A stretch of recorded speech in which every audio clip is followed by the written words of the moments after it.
శ్రీ గురుభ్యో నమః. మంద్రజాలము ఇది శ్రీకృష్ణుని కథా విశేషములను, అందులోని ధర్మ మర్మములను, తత్వమును, పరమార్థమును మనకు అందచేయునటువంటి పరమపావనమైన గ్రంథము. ఇందలి కథ పూర్తిగా వ్యాస మూలమును అనుసరించినటువంటిది. ప్రేమామృతమూర్తియగు శ్రీకృష్ణుడు మహాభారత యుద్ధానంతరము తన నిర్యాణానికి పూర్వము జగత్తులోని జీవుల ఉద్ధరణకై ఒక నిత్య నూతన మార్గాన్ని సంకల్పించాడు. అదే మంత్రజాలము. అటువంటి ఈ గ్రంథమును అధ్యయనము చేస్తూ ఉన్నామండి. 8 అధ్యాయములు పూర్తి చేసుకున్నాము. 9వ అధ్యాయంలోనికి మనము ప్రవేశిస్తూ ఉన్నాము. ద్వారవతికి తూర్పు దిక్కున ఒక క్రోశము దూరము నిడుపు అందర్థము నిడివి గల విలాస ఉద్యానవనమున్నది.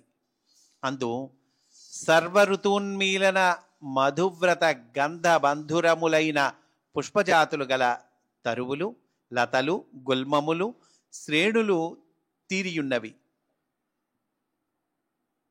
తీరిక సమయములలో ద్వారకావాస్తవ్యులు అందు ఆబాలగోపాలము విహరింపవచ్చినను సరిపోవునంతటి ఉద్యానవనము అది. దానికి తూర్పున మరలా కొన్ని వీధుల గేహములున్నవి. ఆ పేటను కుశస్థలి అందురు. అది ఒక అగ్రహారము. ప్రతి గేహమునకును చుట్టూను విశాలమైన బహిరంగణము. వాకిళులకు ముందు తులసి మొక్కలు, పూల మొక్కలు, పండ్ల చెట్లు, దమనము, మరువము, మాచిపత్రి, వట్టివేరు, కురువేరు, సుగంధి, అశ్వగంధి వృక్షజాతులు చక్కగా పోషించి పెంచబడుచుండును. గేహములకు ఇరుపార్శ్వముల కూరగాయలు, దుంపజాతులు. వెనుక పెరటిలో ఒకవైపు గోశాల, ఇంకొక వైపు చిన్ని కండల వంటి గడ్డిమేటులు. వానికి వెనుక నీటి దొరువు చుట్టూను చిత్తడి నేలలో భృంగరాజము, సరస్వతి ఆకు పెరుగుచుండును. వానికి అవ్వల ప్రాకారము దాకా దర్భలు ఒత్తుగా పెరిగియుండును. ప్రాకారముల కన్నా ఎత్తుగా పెరిగిన దర్భల గుబురులు తురాయి కుచ్చుల వలె చూడముచ్చటగా ఉండును. దాని వలననే ఆ గ్రామమునకు కుశస్థలి అను పేరు వచ్చినది. ప్రాకార ద్వారము ముందు నిలబడి చూచినచో పెరటిలోని తులసి కోట, దానిని అలంకరించిన మృగ్గులు, పసుపు కుంకుమ, గూట దీపము కనిపించుచుండును. వైశాఖ పూర్ణిమకు, శ్రావణ పూర్ణిమకు, కార్తీక పూర్ణిమకు, మాఘ పూర్ణిమకు పురప్రభుత్వ కోశము వ్యయముతో ఇండ్లకు సున్నము కొట్టి రంగులు వేయబడును. వీధులు నిర్మలములై, రుజువులై, ఆయతములై ఉన్నవి. నానావిధ సుందర శకటములు, చిన్న రథములు వీధుల వెంట మువ్వల సవ్వడులతో గుణగుణ పరుగులెత్తుచున్నవి. శంఖముల వంటి వృషభములు పూంచినవి కొన్ని, జాతి గుర్రములు పూంచినవి కొన్ని. ఒక శకటమున ముండిత శిరస్కుడు, స్థూల శిఖాబంధము, చెవులకు రవ్వల కమ్మలు, మొగమున పట్టె తిరునామములు, వెన్నెల తీగల వంటి యజ్ఞోపవీతములు, సగము కనిపించునట్లు వలెవాటు కప్పిన మొగలి మడతల వంటి ఉత్తరీయము ధరించియుండెను. స్ఫురద్రూపికాడుగాని అంతర్ముఖముగా వంపుచూపు నాసికాగ్రము, భ్రూమధ్యమున దివ్య వంటి ఊర్ధ్వరేఖలు, కన్నులలో నమ్ర గంభీర రుచితో కూడిన ప్రసన్న వర్చస్సు గోచరించును. శకటమున ఒదిగి కూర్చున్నను నిలబడినచో పొట్టివాడని మాత్రము తెలియుచున్నది. హన్ను పొన్ను సన్న బెత్తమును బండిలో నైమూలగా నిలిపి పట్టుకొని ఉన్నాడు. ఆ పరువుల బండిలో అతనికి ఇరువైపులా బిళ్ళతలగడలు, ముందు వైపున పేపబెత్తముల సజ్జ. ఆ శకటము ఒక ఇంటి ముందాగెను. అతడు నిదానముగా దిగి నిలబడగా ఒక మీసముల నామముల సేవకుడు వేపసజ్జను దింపి భద్రముగా ఇంటిలోనికి కొనిపోయెను. దిగి నిలిచి అతడు ఇరువైపులా చూచెను. 7-8 రథములు 2 శకటములు వాకిలికి ఇరువైపులా బారులు తీర్చియున్నవి. శకట సారథులు వానిని పరివేష్టించి తలపాగలు తీసి వంగి నమస్కరించిరి. వారందరూ పొడవైన గిరజాల జుత్తువారు. మొగముల సన్నరేఖ నామములు, దృఢ దీర్ఘ శరీరములను అలంకరించిన పలుచని పొడవైన అంగీలు, మెడలో గరుడ లాంఛనము, చతుష్కోణపు బిళ్ళలు కలవారు. ఆ విప్రుడు చిన్ముద్రతో వారి నమస్కారములు అంగీకరించి లోనికి రమ్మని తాను ముందుకేగెను. అతడు 2 శాలలు దాటి 3వదియగు నట్టింటిలో నుండి ఎడమవైపునకు ఒక గదిలోనికి పోయెను. అది వారి పూజాగృహము. గది నడుమ ఒక చలువరాతి కృష్ణ విగ్రహము ఉన్నది. అందు కృష్ణుడు శయ్యపై ఎడమ మోచేయి ఊతగా, అర్ధశయనమున ఎడమ పాణితలమున కపోలమూది, కుడి చేతితో అటుకుల మూట పట్టుకొని ఉండెను. కనుక ఆ ఇల్లు పూర్వము కుచేలుడు అని పిలువబడిన నేటి సుధామునిది. తెల్లని విరియబూచిన మల్లెపూలను, విరజాజులను దోసిలి నిండా బట్టి సుధాముని భార్య కన్నులు మూసి నిలిచి ఉన్నది. కొన్ని క్షణములలో ఆమె కన్నులు తెరచి నీరు చిమ్మిన చూపులలో భక్తి సుధా సముద్రములు ఆటుపోటులు కాగా కృష్ణునిపై పుష్పములు వెదజల్లినది. కొన్ని పువ్వులు క్రింద పడెను, కొన్ని విగ్రహమున నిలిచెను, కొన్ని వెనుకకు మరలి తన మీద పడెను. ఒక మల్లెపువ్వు మాత్రము మౌళితలమున నిల్చెను. సుధాముడు ఆమెకై వేచి నిలబడి మెల్లగా పిలిచెను. వత్సల, కొందరు రథసారథులు రాజకార్యమునకు వచ్చియున్నారు. ఒక 10 మంది ఉన్నారు. ఇంకను ఒకరిద్దరికి కూడా వడ్డన చేయుము. నేనింతలో వారి పనులు ముగించెదను. వత్సల ప్రసన్న స్థితమున తల ఊపెను. సుధాముడు మొదటి శాలలోనికి పోయి ఆసీనుడు కాగా సారథులెల్లరూ రత్నకంబళములపై ఆసీనులైరి. సారథులలో ఒకడు లేచి నిలబడి పెద్ద సంచితో తెచ్చిన సువర్ణములను పొడల రాతి పలకపై కృమ్మరించి నవ్వెను.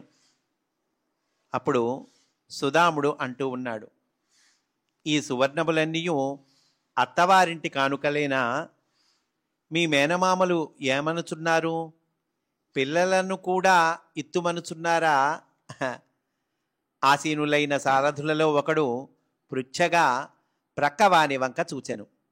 ప్రక్కవాడు, ఏమీయూ లేదు. మేనమామలనగా ప్రస్తుతము విదేశీయులైన హ్రస్వాంగులని సుధాముల కవి సమయము అని నవ్వెను. సంచిని గుమ్మరించిన వ్యక్తి ఇట్లు పలికెను, నేనొక హ్రస్వాంగుని హరిశర్మ ఇంటి యొద్ద దింపగా 10 సువర్ణములిచ్చెను. నిన్నటి అర్ధరాత్రమున అతడు ఊరి వెలుపల సాగర తీర పదమున దీపపు వెలుగు తగులకుండా బాట ప్రక్క నొదిగి నడుచుచుండగా నేను, ఆర్య ఎంత దూరము అంటిని. ఆ హ్రస్వాంగుడు గ్రక్కున శకటమెక్కి యొదిగెను. అతడు నిర్దేశించిన పదమున ఏగుచూ వాని కోరికపై 2 తావుల యందు నిలిపితిని. ఒకటి దశదీప చతుష్పథమునకు దక్షిణపు వీధిలో నుండి ఒక చిన్న సందున్నది. సుధాముడు అంటూ ఉన్నాడు, అవును, దీపకార కోణము అనగా ఆ సారథి అంటున్నాడు. ఆ కోణము మొగదల రథము నిలిపి గొందెలోనికి పోయినాడు. అరగడియ కాలము తరువాత వానితో ముసుగు కప్పుకొనిన ఒక దీపకారుడు వచ్చి శకటమెక్కినాడు అనగా సుధాముడు అంటున్నాడు. వాని పేరు అరుణగిరి అవునా అన్నాడండి. అప్పుడు సారథి అవును అన్నాడు. సుధాముడు మళ్ళీ అంటున్నాడు, రథము నిలిపిన రెండవ తావు భరణీ శృంగాటమున కదా అనగా సారథి చెప్తున్నాడు. చిత్తము అందు కోటగుమ్మము వీధిలో నిలిపినాడు. అరుణగిరి మాత్రము రథము దిగి ఒక ఆవరణము దొడ్డిత్రోవ వైపునకు పోయి మరి ఒక ముసుగు మనిషిని కొనివచ్చినాడు. నేను పూర్వము వాని మొగ మెరుగుదును గాని పేరు తెలియదు. అతడు కొంతకాలము వాసుదేవుల పుత్రులు సాంబుల గుర్రములకు అంగవర్ధనము చేసేటివాడు. మరికొంతకాలము లోహకారుడు టంకదాసు యంత్రశాలలో కొలిమితిత్తి ఊదెడివాడు అనగా సుధాముడు అంటున్నాడు. వాని పేరు శృగాలదాసుడు. అప్పుడు సారథి చెప్తున్నాడు, ఆ మువ్వురును సముద్ర తీరమున గజఘంటికా మంటపమునకు అవ్వల పొన్నతోటలో దిగి ఆ గుబురులలోనికి పోయిరి. ఇంతలో విష్ణుశర్మ మిత్రుల పుత్రలు హరిశర్మయు ఆ హ్రస్వాంగుడును నా రథమెక్కిరి. అరుణగిరియు శృగాలదాసుడును మాయమైరి. హరిశర్మపాదులు ఎట నుండి వచ్చిరో తెలియదు. నేను వారిరువురిని హరిశర్మపాదుల గేహ సమీపమున విడిచితిని. ఆ హ్రస్వాంగుడు నాకు 10 సువర్ణములిచ్చెను. నేనందుకొని సంభ్రమాశ్చర్య చకితుడనై అట్లు నమ్రుడనై నమస్కరించి తిని. అప్పటికి రేయి 2:30 జాములైనది. హరిశర్మపాదులు రేపిదే సమయమునకు ఈ ప్రాంతమున నిలువుము, మమ్ము సముద్ర తీరమున దింపిపోయెదవుగాక అనిరి. రేపు వారిని దేవరవారి సెలవు చొప్పున దింపెదను. మిగిలిన సువర్ణములు నేను ఆర్జించినవి కావు. ఈ మిగిలిన సారథుల సొత్తు అది. వారు తెలుపు విశేషములను కూడా అవతరించిన వెనుక దేవర ప్రమాణము అనెను. అప్పుడు సుధాముడు అంటున్నాడు, ఎల్లరకు చక్రధారియే ప్రమాణము. ఇక వృత్తాంతములు విననక్కరలేదు. నీవు హరిశర్మాదులను దింపవలసిన అక్కరము తీరినది. వారిచ్చు సువర్ణములకు మేము రెట్టింపు ఇచ్చెదము. అందరును పగలబడి నవ్విరి. అప్పుడు సుధాముడు అంటున్నాడు, మొత్తము మీ 10 మంది సారథులకు చిక్కిన మందబుద్ధులైన హ్రస్వాంగులు 6. ఒకరికి చిక్కిన వారే మరి ఒకరికి చిక్కిరి. రక్షక భటులు ఈటెలతో వెంటాడువారు. అతి జాగరూకులై వీరి జాడ కనిపెట్టుచుండిరని దీని వలన తెలియచున్నది. రేయి అరగడియ తరువాత నుండి బాటలలో మెదలిన వారినెల్లా భటులు వెంటాడుచున్నారు. రోకలి కన్నా రోలు నయము అను చందమున వారు మీ శకటములను ఎక్కిరి గాని వేరొకటి కాదు. ఆ 6 ద్వారకలోనే సువర్ణము దోపిడికి వచ్చినారు. అరుణగిరియు శృగాలదాసుడును వారితో తవాప్యర్థం మమాప్యర్థం గట్టి చేసుకొనిరి. వారిరువురే రేలయందిండ్లలో తలదూర్చి దోపిడీ చేయుటకు తెగించినారు. వినాశకాలే విపరీత బుద్ధి. కలికల్మషమున నీ తొత్తు కొడుకులకు దొంగ బుద్ధి పుట్టినను ప్రాణములకు తెగించి ఆర్జించిన దొంగ బంగారమును సొంతముగా అఘోరింపక ఆ మేనమామలకు అర్ధనారీశ్వర తత్వము నెరపుటయేలా? ఒక మీసము మూతికి ఒకటి గొంగళికి అన్నట్లున్నది.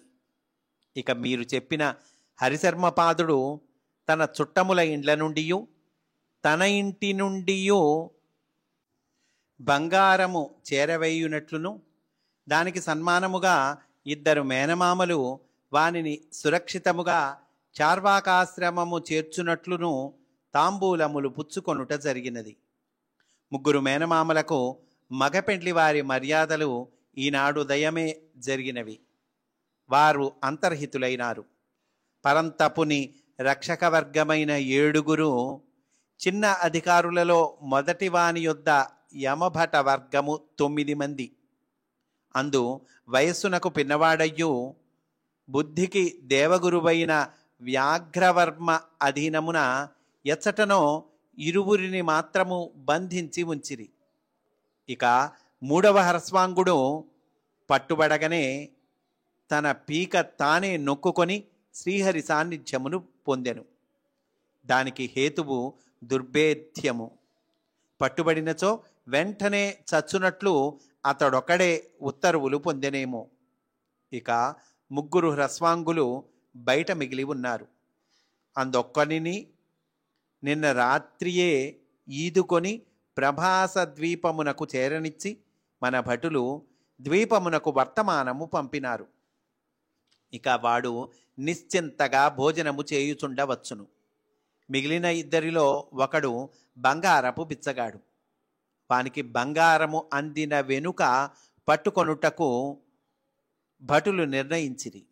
లేనిచో వేరువేరుగా దొంగ బంగారమునకై తడవులాడుటకు భటులకు తీరిక లేదు. మరి హరి వెంట గిరి వెళ్ళును. గిరిశర్మ నా దౌహిత్రుడు. కామందక దండనీతిలో సిద్ధాంత భాగమును సాకల్యముగా నా తమ్ముడు దామశర్మ కడ అభ్యసించినాడు. ప్రస్తుతము అందలి ప్రయోగ వైచిత్రిని రాత్రులందు దీపస్తంభ భవనమున మధువ్రతుని కడ అభ్యసించుచున్నాడు. మధువ్రతులు వేడుకపడి మా వానికి చార్వాక తంత్రము నేర్పిరి. 2 మాసముల నుండి చిరంజీవి గిరిశర్మ బుద్ధిపూర్వకముగా దుస్సాంగత్యమునబడినాడు. హరిశర్మకు అతడు అంతరంగిక మిత్రుడు. అనుదినము రాత్రి శుశ్రూషలలో మావాడు వానికి ఉపకరించున్నట్లు సవ్వీరాంజనము, తాంబూల ఘటికలు, సుగంధ సస్యము మా ఇంటి నుండియే గొనిపోయి కానుక పెట్టుచున్నాడు. ఈ శర్మలిరువురి ప్రయాణ ముహూర్తమునకు పాపమా హ్రస్వాంగుడు పంచాంగము పట్టి 10 దినములైనది. రేపే ప్రయాణము. మా దౌహిత్రుడు కూడా విశాల ప్రపంచము చూచుటకు దూరదేశములకు ఏగుచున్నాడన్నచో నాకెంత ఘనత. కానీ ప్రస్తుతము బయట చాటుకొనుటకు వీలు లేకుండా వచ్చినది. ఇక సన్నమూతి బుంగలోని దీపము మా వాని కీర్తి అనగా మనము నోరు మెదల్పరాదని అర్థము. ఇంకేమి చేయగలము? సుష్టుగా భోజనములు చేయగలము. వడ్డనలైనవి లేచి పాద ప్రక్షాళనాధికము ముగించుకొని రండు.